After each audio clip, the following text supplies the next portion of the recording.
Okay. Welcome back to episode 2 of our collaboration with VJLS Hafu, a homemade pilgrimage. Yes. We are filming episode 2 today, and episode 2 is called A Homemade Pilgrimage. It's probably the most important episode if you had to choose any of them to come and listen to us talk for an extended period of time. And yeah, make sure you're tuning in for the next 2 weeks as well to follow along on the rest of the series. So today we're explicitly talking a little bit about our family history, what we know about it, how we found that information, and a little bit of a surprise for Sakura. So we did want to start this off again by acknowledging that we are recording this event, this collab, on the unceded traditional Coast Salish lands, including the Squamish, Tsleil-Waututh, and Musqueam nations, with deepest respect. And let's begin. Let's get into it. All right. So we've got our handy dandy cue cards here to keep us on track. For those of you who know us, you know that we are real bad at that, but we will do our best. So today we're starting off by talking a little bit about the importance of our heritage. Yeah, so we've kind of mentioned this in previous episodes of the podcast prior to this collab, but pretty much for me, it's just been a very recent decision, I think, to start really putting effort into finding more about my heritage. More information about your heritage? Yeah. And yeah, just getting to know a lot more about everything, a bit of an identity crisis. A quarter life identity crisis. You know, we all have one every now and again. But yeah, it just started to become important to me more so. I'd say it's always been really important to me. More so since my Oji-san died. Okay. You know, I kind of realized that there are a lot of stories that were never really shared between us. And then when my Oba-san passed away in October of 2020, it was kind of, again, hit really close to home. Yeah. Really thankful that she was around for the whole of the year prior, which is really when I dug my heels in and started to get super nosy about asking stories super about my family. I mean, that's the trick to finding information about your family. So it's important to me because even through the last year, which isn't a lot of time, digging through my family memoirs and my family stories, I've actually come to know so much more about myself. I feel so much more like Kiyoko Sugimoto than I think that I have ever before. Totally. I feel a lot less like Ashley. You know, I feel a lot more deserving of the Japanese name that I was given at birth. So yeah. You know, there's also kind of the fact that knowing the past kind of gives you a better path towards the future. Definitely. You know, understanding the struggles of our ancestors kind of gives you a lot more of a perspective. Definitely. On how things are going, and we'll definitely touch base on a lot of comparisons over the past versus what's happening now in the Japanese Canadian community as the series goes on. So that's why you should definitely tune in for all the next episodes. 2 weeks. Yeah, and then it really contributes to fighting imposter syndrome. Right. Definitely. Which is, again, one of the more major factors for just general identity crises. Definitely. In the mixed communities, or just even in generations of immigrants. Exactly, yeah. Even for people who aren't mixed, when you've been several generations outside of your homeland, you can definitely get a little bit of imposter syndrome.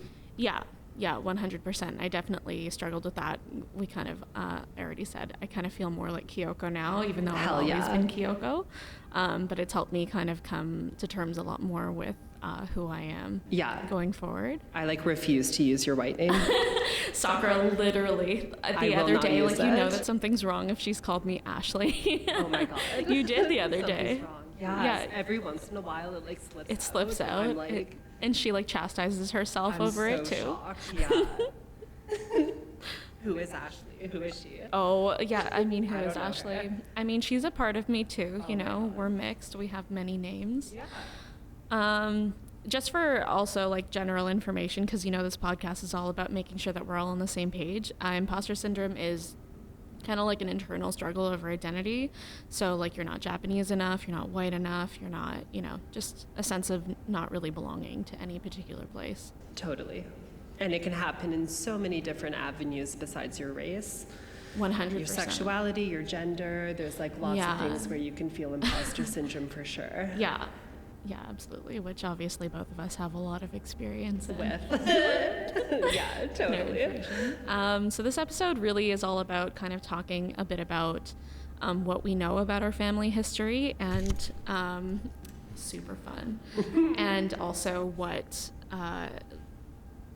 you can find outside of that based on what is verbally communicated to what is what you can actually find and where those resources are, which we'll try our very best to actually link you to. Yeah. Over time. Totally. So I was going to start with information on my family. So my last name is Sugimoto, so that's kind of where I started with my research. Right. It actually kind of tied into the research for my Obasan's family after that, but I started with the Sugimoto side. So prior to me starting my research, all that had really been passed down to me was that both of my great-grandparents had been affected by the war. They had been interned, but both of them were born here in Canada. I knew already that my great-grandfather, who's my OG-san, just for context too, for everybody listening, my grandparents my great-grandparents I call Oba-san and Oji-san and Grandma and Grandpa, just because that's what my dad always called them, obviously, because they were his Grandma and Grandpa. Right. And I call my regular grandma Nana. But yeah, anyway, when I'm talking about my family here, I'm talking about my great-grandparents, my Issei. Well, that's not true. Yeah, Issei, sorry, yeah. First generation born here. There we go. Gorgeous. So anyway, Sugimoto family, that's kind of like the gist of what I knew. I knew that we had some possessions that were taken from us, bit of history there. We don't really need to go into the whole details of that. I'm sure a lot of you are very familiar with that already. But that's kind of like the sum of all of my information. I knew what our last name was. I knew that they were born here in Canada, that they went through the war. They came out of it with us. They started their roots, planted their Hell seed. yeah. So when I started my research, I started off literally with a Google search. Always start with a Google search. Oh my God. It seems to be the most intuitive way to kind of go into your research on your roots. Right. And pretty much what I found through Google. Hello? Anyway. Sorry, there's like Some an alarm sound in the room. effects. Wonderful. Some sound effects. Pretty much what I was able to find through like Googling, through Ancestry, through being super nosy with my grandparents, and even my dad, who is also reluctant when talking about any of this information, which is fine. What it all kind of accumulated to was that my great-great-grandfather, so the first generation immigrants here, immigrated here in 1916 on a vessel called the Chicago Maru. Yeah, the Chicago Maru in 1916. He ported in Victoria. Yeah. I know that he had been here like once before he actually settled here. Okay. But he settled here in Chemainus, which is on Vancouver Island, very, very small town south of Nanaimo. Okay. And he was a logger there because when the first generations of Japanese Canadians came here, they weren't legally allowed to work in anything other than labor jobs or own businesses and stuff like that. So he was a logger, and he had his first son there, as well as my great-grandfather, my OG son, who's the second child. So they both lived here for 2 years of their lives, and then they went back to Japan. So my great-great-grandfather moved back to Japan sometime after 1921. And then I know that my Oji-san and his older brother moved back here in probably somewhere in 1933. And then when the war came around, his older brother, so the oldest of 8 children, because there ended up being 8 siblings in that family back in Japan, the oldest decided to come back because pretty much at the start of the war, when it was announced that Japanese Canadians had to be relocated, you were given the option of going back to Japan or to stay in and be subjected to whatever the government had in store for you. So he decided to go back, and all of the male members of my family, except for my Oji-san, have all fought in wars. It's just like, I think that's just the Japanese way. I think if you're of male descent, that's just how it goes. You fight in the war. My great-grandfather is the only one to not have to do that because he chose to stay in Canada because he had citizenship. He was born here. He wasn't naturalized. And he was relocated to Edmonton, but there was no kind of specifics that I was able to find on like what camp it was. I assume that it was one of the working camps, which is why it's not really like specific. Yeah, because I think most men were sent to work camps. Camp. Yeah, somewhere in Edmonton, Alberta. I have the address for it. And then actually, like after the war, Edmonton is actually where he met my great-grandmother, my Oba-san. Oh. And they had a kid in Edmonton, Alberta, and they moved to Toronto, and they had, I think it was a convenience store or a laundromat. I don't remember. I have no idea what it was called either. But that was information that I was told. And they had my grandmother, my Nana, and so on and so forth, and our family was born. So that's kind of on the Sugimoto side. That's what I've been able to find out. I have the entire family tree actually accessible. So I have like all the names of all the siblings. That's awesome. From then and through a distant family member actually. So I midway through my research, my great-grandmother discovered a letter that they had received from one of my great-grandfather's youngest brothers. So he's like the second youngest child, I believe. And so they didn't know each other very well, but he was like the most adamant about like keeping in touch over the years. Okay. So he only speaks and writes in Japanese, but he's very intelligent, so he has like ways to translate and such. Yeah. So he actually, so my great-grandmother, my Oba-san, gave me the letter, which actually had his address on it. Right. As far as I was aware, he had no idea that I existed. Yeah. But I was like, already planning on going to Japan, already planning on figuring out more by trying to feel, like if you talk to any Japanese Canadian or anyone who's of Japanese descent not living in Japan, who's been to Japan, they'll tell you the same thing, like that feeling of like being in the land of your ancestors. A spiritual awakening. Very spiritual.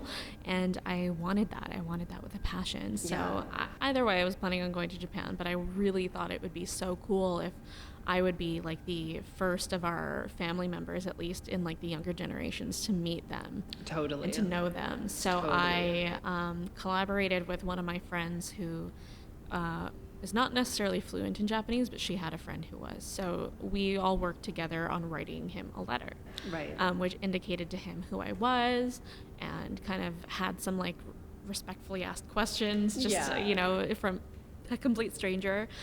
And my email address. He's in his 90s, even at the time that I sent that. So I wasn't sure how technologically sound he was. Yeah. But I assumed that I had like younger cousins who might have been able to at least help him out if he had interest in that. Right. So we did that, and then I think I sent that through in November, December of 2019. And then I was set to go to Japan on March 1st, 2020. So I was like waiting and waiting and waiting. And I remember like mid-January, I was like, I had a dream that that it was in my junk mail. Okay. And so I woke up and I opened my junk mail and like scrolled down, and it was like, because your like spam folder deletes things after like 30 days. Right. So there it was, like at the very bottom of my Just spam about folder. to be deleted. Just about to be deleted, and it was, and thankfully I already knew through talking to my great grandmother the kanji for Sugimoto. Right. So I saw it and I was like, holy shit. So I opened it, and sure enough, it was an email from my distant relative. And he was so ecstatic that I had reached out, and it was like the sweetest moment. Yeah. You wouldn't necessarily like expect that, reaching out to a complete stranger, someone who has no idea who you are, no proof that you're actually family. Yes.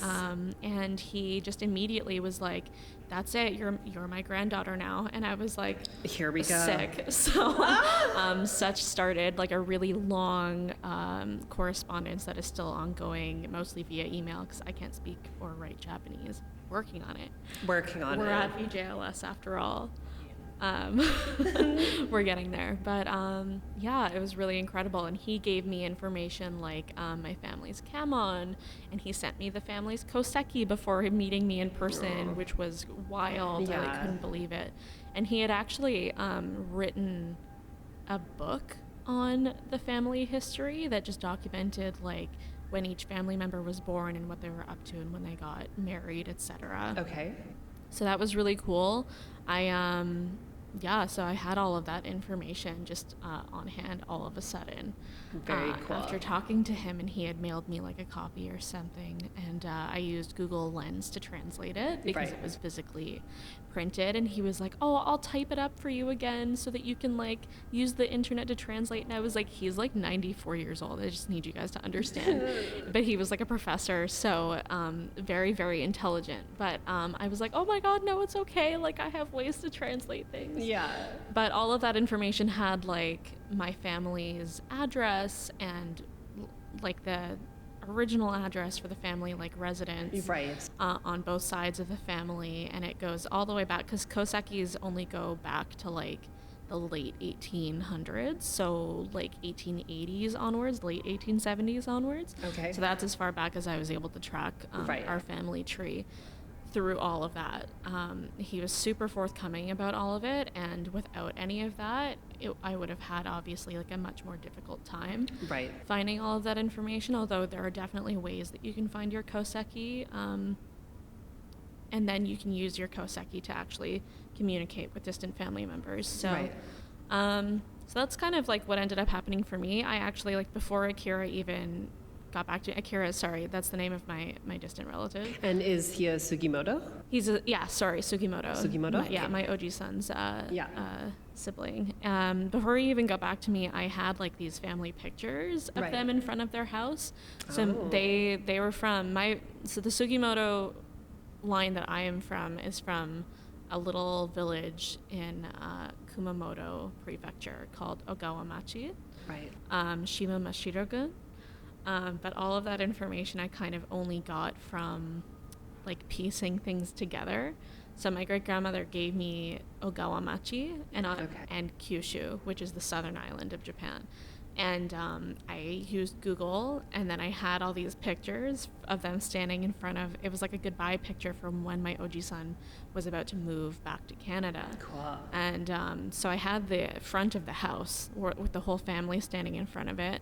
And I had Ogawamachi and Kumamoto and Kyushu. So I used all of that information and quite literally was like street viewing, like Google Street viewing, like inch by inch, like looking Wow. for this house. Yeah. Because I was like, I have to find it. Like I can't go to Japan And not like visit my find this family's home. information. Yeah. So eventually I like thought that I had found the house, like literally from Street View. And then later on, when I talked to my distant relative in Japan via email and I had like the actual family address, it turned out to be that house.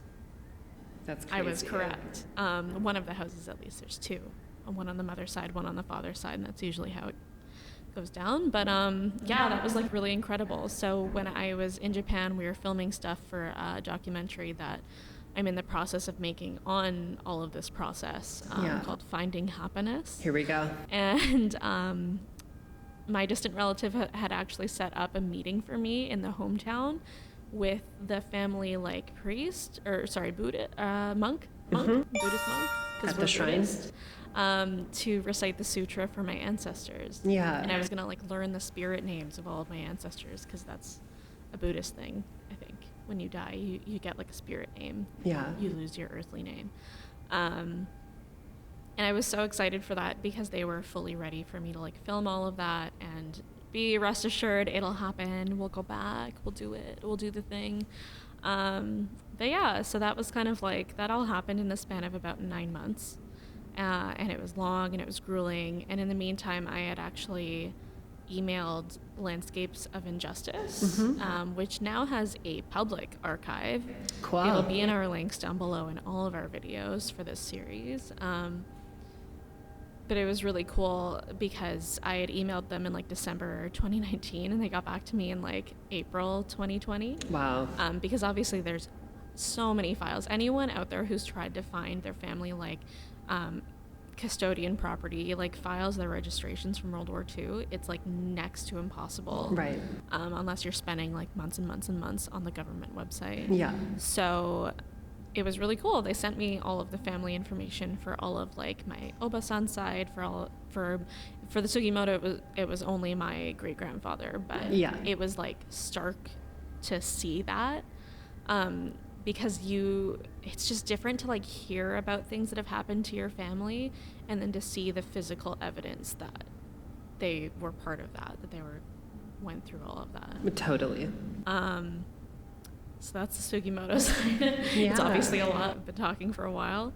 It led me into doing some very basic research on the Nishimura side, which is my Oba-san side of the family. I don't know where in Japan they came from, but they immigrated from Japan. So I believe it was 1907 or something like that. From Yokohama, and they had one daughter in Japan, and then they moved here, and they actually settled right here in this area on Powell Street. Wow. And then they had 4 other children, so there were 5 or 6 siblings, something like that. Sorry, it was 1920. It was 1925 when they immigrated. Yeah, where they had about 4 other children, and then when the war came, they registered over at Hastings Park, and they were moved out to Lemon Creek.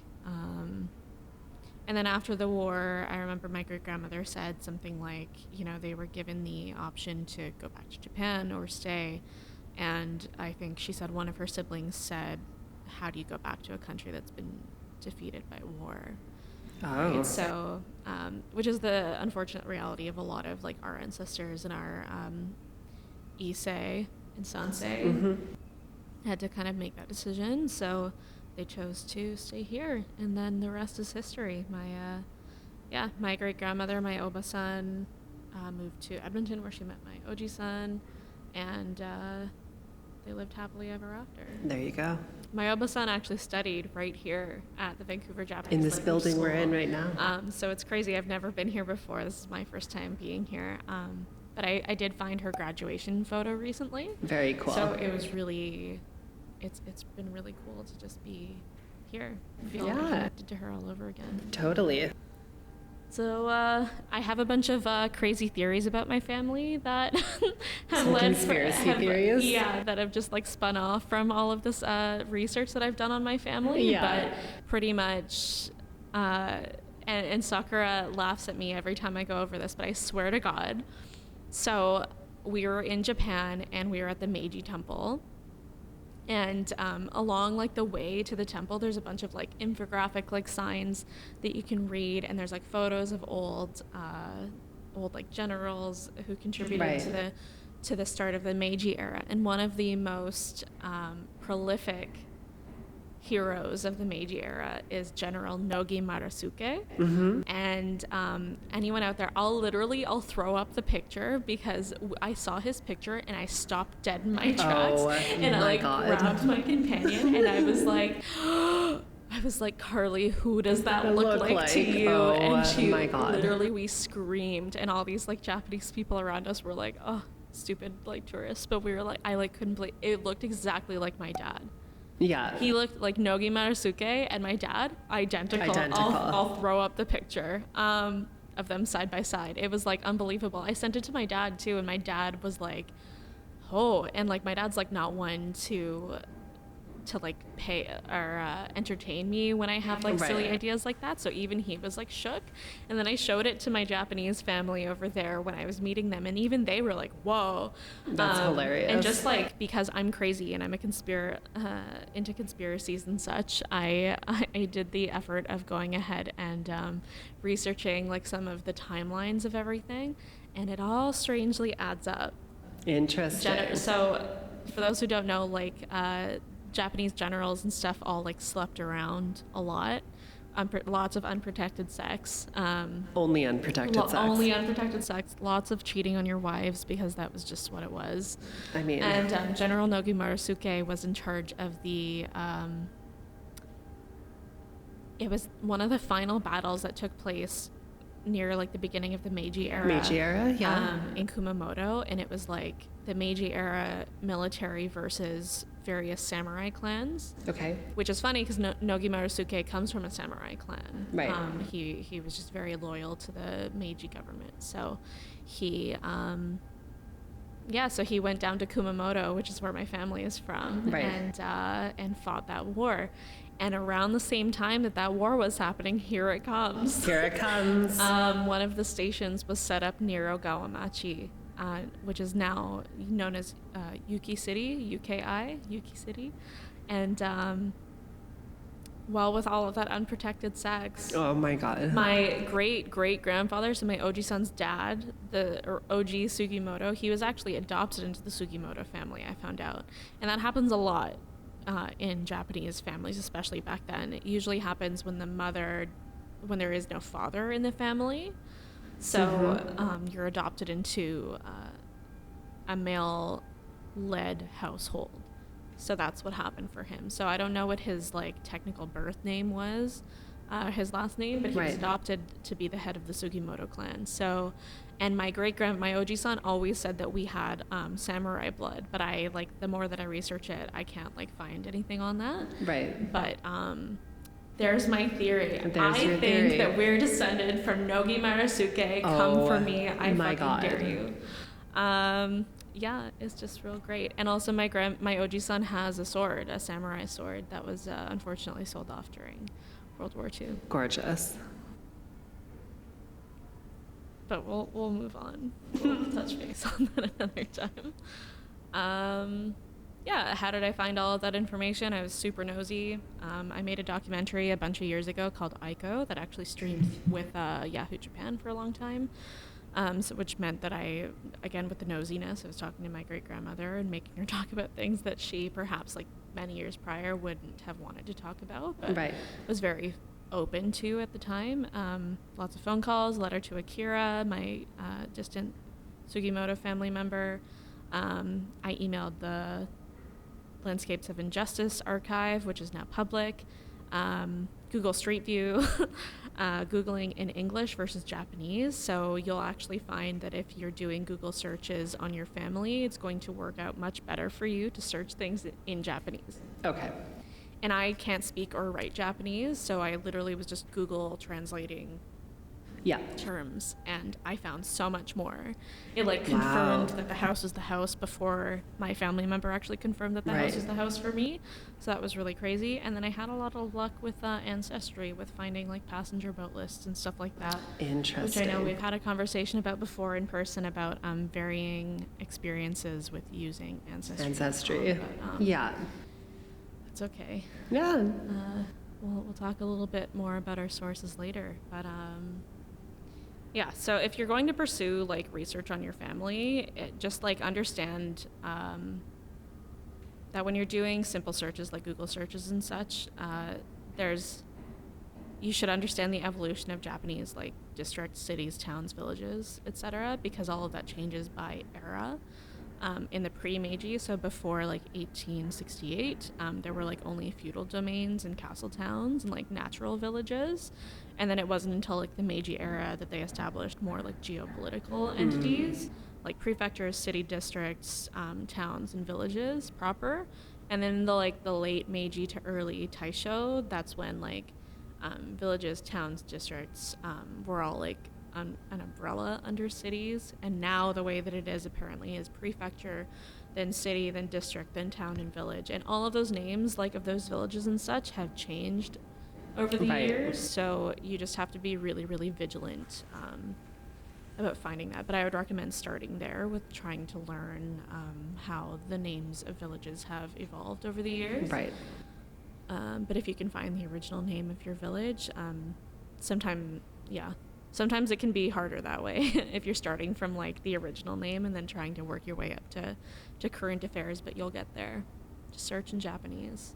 Hell yeah. And all right. All so that's kind of right. what I know about my family. Yeah. Sakura, what do you know about your family? So most of my information is on just one side of my family. So one side of my family comes from a little bit more of a well-off lineage in Japan, and then the other side of my family is more kind of like peasant class. So the side of my family that is a little bit more, was a little bit more well off was the Miki side of my family. So I have my family tree for the most part mapped out for the Miki side. But it only goes back to a certain point. So I have my great grandparents' names, but I don't have anyone past that. I have general ideas of whereabouts they were located in Japan, but I don't have like any actual like knowledge of specifics, especially for this side of the family. For my the Yoshida side of my family, I know a little bit more about where they're from, but the Miki side, not so much. So yeah, I'm not sure when they immigrated. I'm not sure like what their boat was called. I don't know where they landed when they first got here. All I really know about my family from my family tree is where my great grandparents were when they were evacuated. Right. Which is usually some of the only information. Yeah, that exactly. we all know So about I our know, families. yeah, kind of where they were when that happened, but leading up to that, yeah, not quite sure. Brilliant. And that's all just like history from like your like. It's all like dad? spoken. Yeah, that's all None like of this is verbal. like documented, written down. There's no paperwork. It's all just verbal. Yeah. So Yeah, I think it's pretty like relatable that like most of us don't get a lot of information out of our families like verbally handed down to us. and it's very like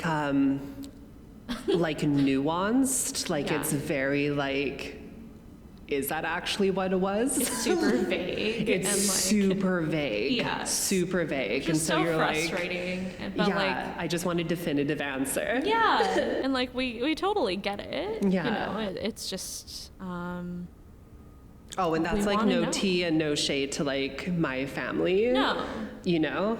And perhaps that's all that was like passed on to them too, right? 100%. Like, there's only so much information. Then not like a lot of people feel totally like comfortable finding that information. Or even view it as something that's like necessarily important. Yeah, especially when like some of the only information that's actually passed down to us is about the war. So so a lot of information that we actually know about our ancestors and our like elders here is based off of anger. And Based off of trauma. yeah, based off of trauma, passed down trauma, which makes a lot of sense because my dad is kind of like that. Sorry, Dad, love you. Where it's, you know, my dad like needs a lot of trigger warnings before I bring any of our history up with him, especially when it comes to like the war and stuff. Like I found my family's like registration cards Right. and stuff like that, and I know their registration numbers, and I know where they were, and I know, you know, like what they were doing at the time, and it all like is still anger for Right. him, and it's a lot of anger on my side too. Like you know, like you feel the same 100%, way. yeah. And but I think that again, like part of understanding your family's history before what happened in the war will help to form that anger more into something more proactive than just like sitting on it and simmering on it. So totally common, I think, for like a lot of us to really just have like a very basic breakdown. Basic and very of our family vague stuff. Something that we are doing in this episode, and just like a disclaimer for everyone, I talked to Sakura about this before this episode weeks ago, and I asked her if she would give me permission to use the same methods of research that I used for my family tree to find out information about hers. I gave my consent. Yes, this is all consensual. This is all consensual. So all of the information that I'm about to present on both sides of Sakura's family, oh shit. yeah, are consensual, and Sakura has never heard any of this information before, from me, at least. Yeah. Are you ready? I'm so ready. Okay, we're gonna start off. So Sakura was mostly interested in the Miki side. Yes. So we're gonna start with the Miki and kind of work from there. Let's do it. Let's start with the Miki. Brilliant. Okay. So Grandpa Miki first immigrated to Vancouver in 1907 on a vessel called the Empress of Japan, and it embarked from Yokohama. Okay. Which is one of the major ports. I think a lot of the vessels that docked in Japan docked in Yokohama, so that's not necessarily like where they're from. Right. He was a merchant for a while before he immigrated. Okay. And he was 30 years old at the time of immigration. Yep. In 1907. He settled in Port Essington in Skeena, BC. Okay. Where he worked as a fisherman. Yep. And he got Grandma Takaki. He met Grandma, your great grandmother. Yes. In Victoria, where she was working as a housekeeper. Okay. They married in 1914. He was 36. She was 18. Yes. A solid age difference. I saw that. They were Buddhist. They had 6 children, and they relocated from Wannock, BC, to a camp called Picture Butte. Picture Butte. Picture Butte. Picture Butte. Oh my God. Butte. Picture Butte, Alberta. Gorgeous. I think it's Picture Butte. Yeah, Picture Butte. It's the only thing that I didn't try when I was trying to pronounce it. I was just like watching you. Yeah. Gorgeous. That's what I've learned about the Mikis. I do have vessel information for you on them here. Yeah.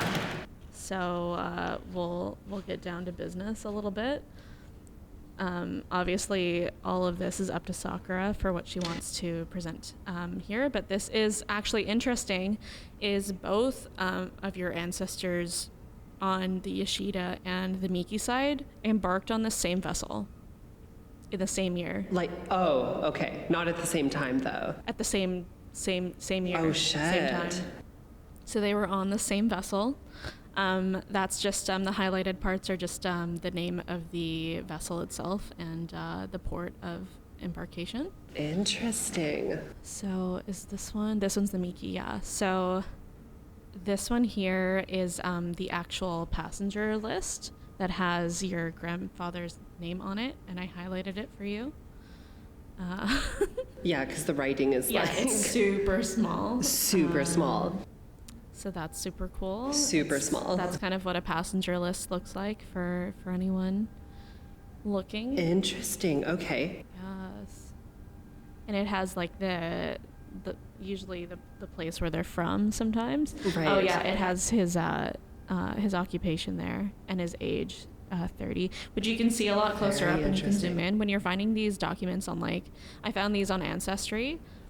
You can actually zoom in really well. Because they're scanned documents. Yeah, totally. So it's like digitalized. quite a high res. Yeah. So as clear as it was written, you can see it. Cool. So I've got that. I've got the marriage certificate for your grandma and grandpa Miki. The that names shows are... the age difference. The names are... The names are lining up. Yeah. She's comparing to her family tree that she has already written down. So that I actually found off of Ancestry, off of one of your distant relatives' family trees who we were talking about, and you were like, I don't Yes. know. You were like, I don't know my family's white names. So I'll have to look it up. yeah, because she was like, do you know a Donald? And I'm like, I don't know the white names Yeah. of some of my But now family we're members. on the same page. Now we know. Yes, who his now we person know. is. Oh, that is so Brilliant. cool. So you've got it. This here is the registration card for Grandpa.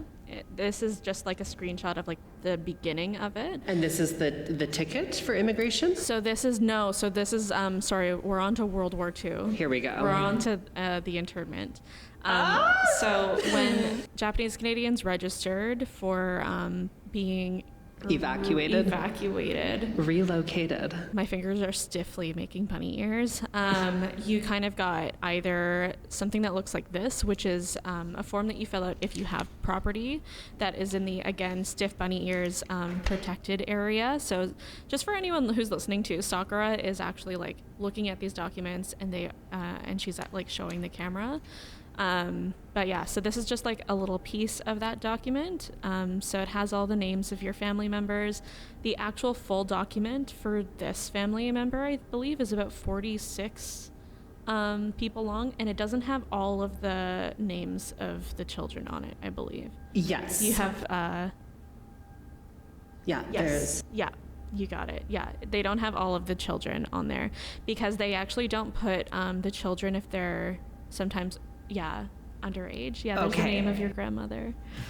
So there's Grandpa. I have Grandma Miki on here as well with hers. And this is what the card looks like when you don't have any property to claim. Okay. So this is actually what a lot of my family members' ones look like. Which is really cool. Just anyone who's looking on the YouTubes. That's so crazy. It's weird, right? It has their registration numbers on there too, which makes it really real. Right. I remember how I felt when I first laid my eyes on those documents. It's like really difficult, but it also somehow is very freeing to just have the physical evidence of what happened, because you can like hold on to all of this information for so long, but to actually have physical proof that your family endured 100%. overcome. I was like, I wasn't going to get emotional. I'm straight up crying right now. And then some Japanese Canadians actually filed a claim in 1948, which I believe was part of one of the very first attempts at redress, which we'll touch on in a different episode in this series. And I found Grandpa Miki, he participated in that claim, and the claim was pretty much for how the government misvalued and failed to protect the property that was stolen at the beginning of the war. So this is actually the claim, or it's a documentation of the claim from Grandpa Miki in 1948. It lists a bunch of things from him. Wow, that's so crazy. Yeah. So that's the Miki side only so far. That's crazy. I definitely noticed that Kiyoko had told me that they had misspelled my grandma's name, and they 100% did. Yeah. I'll get into a little bit on how I found all of this information, obviously. Like, is that a Q? I think it's an O, but the type, I don't know. Oh my God. It's like a hairy typewriter. Brilliant. Yeah. I'll touch base on what Sakura just said after. But that's the Miki side. Okay. So the Yoshidas, which I know you were less interested in, but I figured I'd give you the full effect here. Not less interested. But you're more familiar with that side. I'm more familiar right? with that side, yeah. So Grandpa Yoshida moved to Vancouver in 1907 on the Empress of Japan from Yokohama. So the exact same boat, same year, same embarkation. Okay. He was a labor worker, and he was 19 years old when he immigrated here. He arrived in Vancouver. That's where he docked, but he made his way to Fanny Bay, where he worked as a logger. Okay. And Grandma Yoshida was at home with 7 kids during that time. She was a housewife. And all of them were uprooted to Picture Butte. And Grandpa Yoshida was carted off to a couple different working camps. One of them was in Thunder River, and one of them was in Slocan City. Okay. At least that's what the government has currently documented. Yeah. There were probably more, but those were, some of the more common work camps. I imagine that my great-grandfather probably ended up at one of those as well. Right. And then both sides, so both sides of your family. So the Yoshidas are actually also on that file from 1948. Right. So I have Grandpa Yoshida's claims for property and stuff like that too. Right. Here with me today. Gorgeous. So we'll I'm showing Sakura these. I've printed off some of these documents. So this is the, you've already seen like the actual document that has the name of the Empress of Japan, the year. This is the passenger list for Grandpa Yoshida. All that information. Yeah, and some of them look a little bit different, depending, have a little bit more, a little bit less information. I know that my great-great-grandfathers had the actual, like, prefecture that they were from. And I actually think I have another passenger list, but it wasn't from immigration for Grandma Yoshida. Okay. So who he married. So obviously not maiden name Yoshida. Yes. I know that maiden name, but that's your information to share if you want. And it actually has the prefecture where she's from. Oh, shit. So I'll show that to you another time. Yeah. So here's the registration for Grandpa Yoshida. So he also had a custodian claim listing off his property. And again, this is just part of it. It's actually like 46 or so pages long. Okay. Which I have like the full thing. Yeah. That I'll give to you after, if you choose to read through all of it. But yeah, it kind of has all this information on it, and his registration number, and his age at the time. Tamatsu. Yeah, it has the name of all of the kids. So yeah. There it is. There's Grandpa Yoshida. Here's his claim from that 1948 document with all of his property listed. Right. So it didn't come from money, but still had some property taken during that time. Yeah. This is Grandma Yoshida. Her registration information at the time. So this is great-grandpa, great-grandparents, the OGs. The OGs. Mm-hmm. Yeah, and she has, interestingly enough, a property claim form for her registration. Interesting. Yeah. So she must have had some of her own from the from her maiden name side of the family. We love that. And this is Grandpa Tamotsu. Yeah. Akie's partner. There's her. So the only thing that was a little bit disappointing was I wasn't able to find an actual custodian form for Akie, but I'll explain why. It's just for anyone who's interested. If you're like, I can't find this information on my family, whatever, it's because they were underage. It's because they were under 16. Right. So your grandmother at the time of the war was 14 years old. Mm-hmm. So my great-grandmother barely got like a registration card. Right. Otherwise, you're just listed under your parents', which you've already seen evidence of. Right. That she's on there. So there's physical proof of that, even if she doesn't have her own card. She probably didn't have property at 14. But, I mean. Yeah. Yeah. So wow. that's kind of what I've got for you, for the fam. That's crazy. And I'll obviously give you all the digital copies of all of this another time. Yeah, that's wild. Yeah, how does it feel to kind of have all of that? Very emotional. I think it just makes like everything real. Yeah. You know? Because like having things verbally told to you is like one thing, but to see like actual like official documentation of it is just like a whole nother thing. Yeah. And, you know, official documentation shouldn't outweigh the stories of your family and stuff like that. No. But as a millennial, this is, for me, very, very real. And it makes it very, very real. And this information is nothing, obviously, that like my family has. I've never seen any of these before. And yeah, it just kind of gives me a little bit more information into what my family was doing at the time. Because like for my grandpa Tamasu, I always thought that he was a fisherman, but it says on his sheet here that he was a logger. So there's like going to be aspects, and he could still have been a fisherman. Yeah, totally. They just put it down as a logger. Or both. Or both. He had many jobs. But yeah, so it's just like it's another layer into my family history, and I'm very, very thankful that you did this for me. This is lovely. Yeah. Thank you for giving me permission to do this, even though this is going to be put on the line and on the web. On the online web. Yeah. Yeah, it's if you like ever have the opportunity to find this information on your families, I would really recommend that you do so, even if maybe some of your elders are a little less forthcoming about information. It's really hard. It's really hard to see like all this documentation.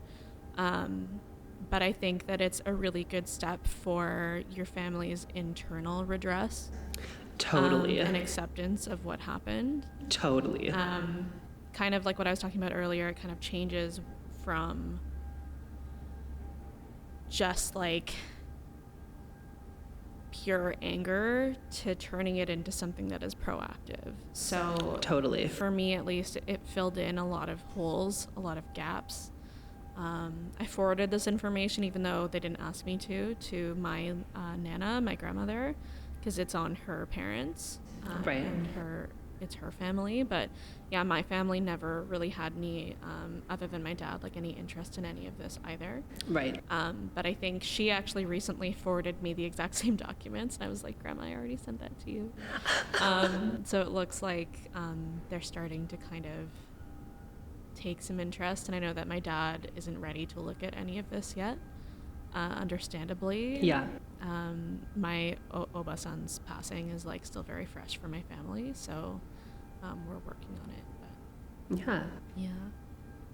Well, there we go. There we go. Great. So with Sakura's information, the only information that I asked her for was the name of her grandmother, which was Akie Yoshida. And I started with a very basic Google search. So, we started with Google Akie Yoshida, and it brought up an obituary. And the obituary actually listed like all of her family members, which was really helpful for when I was searching through the now very public archive on Landscapes of Injustice, which is actually led, by the way, for anyone who's wondering, through the University of Victoria. So you can actually now go on there and search up your family members. And interestingly enough, when I was searching up her name, it didn't come up. But then you can search under just like the surname. Okay. So I looked under Miki, and because of her obituary, I actually had the names of all of her family members. Right. So I found like her siblings, and therefore found, because on all of this documentation, it has the list of the parents on it. Okay. So then I found the parents on there, Right. and I kind of like pretty much used that one piece of information, Akie, and moved backwards in time to kind of find your family members, and use that information to find other family members, because it also lists like her partner Tamatsu, and then on his file it lists his parents, and it goes backwards like that. So it's very straightforward now. I obviously took a lot of a lot of methods that I probably didn't have to take to get all that information. It's a lot easier to do now.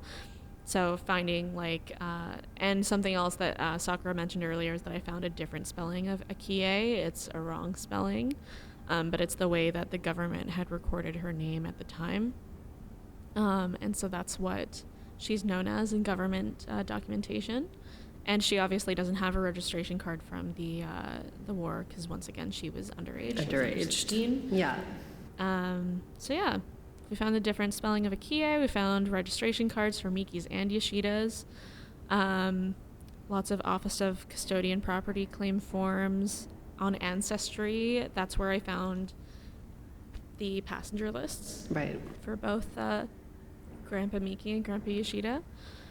And I found a bunch of family photos too that I'll have to show you another time. I would love to see Just to those. see if they're ones that you already have. All of them came from your family member's tree on Ancestry, so he actually scanned all of this stuff over. Yeah.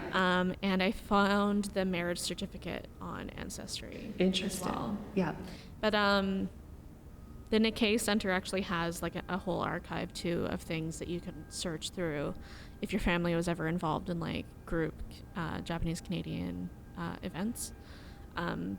So with research sources and stuff like this, for anyone who's listening, you just want to be careful, obviously, of the sources that you're using. The obvious methods would be to start with the government reels, but they're very difficult to, the website is very difficult to navigate through, and not all of the reels are actually like accessible to the public, which is interesting. Which is also probably why there's some limitations to what Landscapes of Injustice has been able to find and put on their archive. And also it's really difficult because the Office of the Custodian is known as so many different names from that time. It's known as Office of the Custodian, the Birds Commissions, Right. A couple other different names. So it's really difficult because they're also not filed under the same like category of documents for some reason. There's a lot of bias on documents. There's lots of like photos that I found on the government's website and archive of the Japanese Canadians and what happened, and they're literally titled things like it's like a picture of two Japanese Canadian kids in a camp, and the caption is, "Look at these two Japanese Canadians learning loyalty to the British Crown."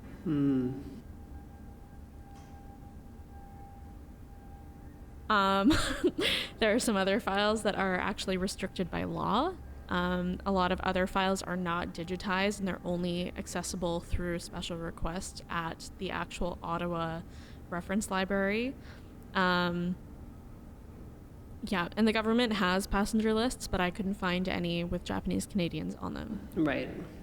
Past a certain year, I believe. So it was a lot easier to go through Ancestry, even though you do have to pay for, I think I paid $35 for a 1-month subscription.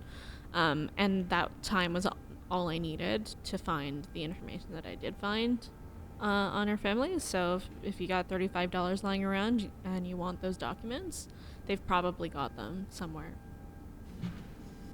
And the government also has naturalization records. Okay. For some people. Good times. Some better ways to find information. Definitely would recommend reaching out to rootstech.org, which is actually an organization that an American professor, Martinus Wolf, I'll link to his website. He has like a website called mykoseki.com, and it'll help you find your family's koseki. So if you know like the village or the prefecture, at least where your family's from, he'll give you, and like the names of your ancestors, Right. which you now have. So if you really wanted to go through that process, it's actually quite easy with all the information that you have. Right. But he has like step-by-step instructions on how to get through all of that. Okay. It'll help you to send letters to distant family members if they are perhaps interested in meeting you, which it's always worth, by my experience, trying. Because it obviously worked out really well for me. It won't work out that way for everyone, but you can't at least say that you tried. Right. Be nosy. Ask your elders.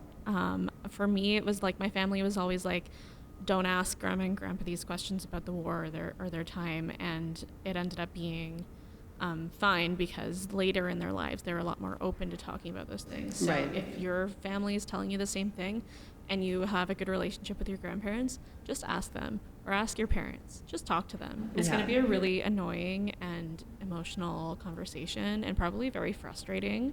But you got to start somewhere, and sometimes being nosy is like one of the best places to be. You can also ask questions. There's a Japanese Canadians Facebook group for any Japanese Canadians specifically listening to this, which I believe is our main target audience anyway. They're really awesome ways to find connections to distant family members or photographs or resources that way. It's definitely been like the only reason I'm on Facebook anymore these days is for the Japanese Canadians Facebook group.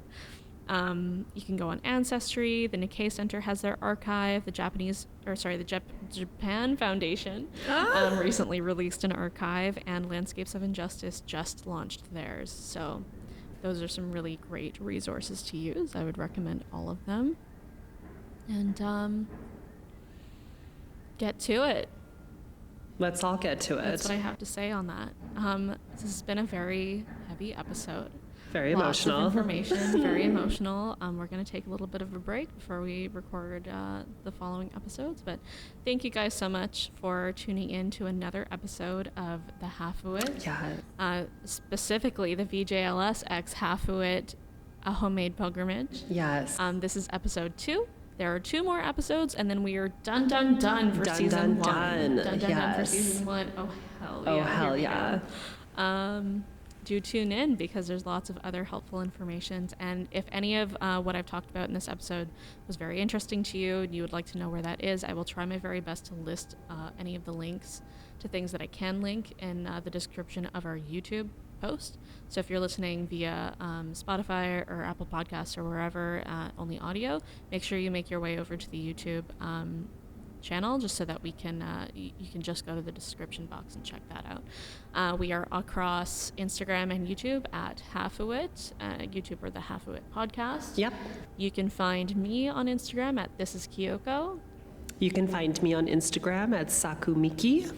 And you can follow VJLS on Instagram as well at VJLS-JH, and the Exploration Festival is on going. Hashtag Exploration. So hashtag Exploration. Make sure you at them at Exploration if you're posting anything about this, or definitely follow. There's some really amazing Asian artists out there that are participating this year. And we're really excited to check out the other exhibitions of this ourselves. Yeah, and support the community. Support the community. All right, tune in next Wednesday, 10 o'clock in the morning, same time, same place. We'll see you then. Bye. Bye.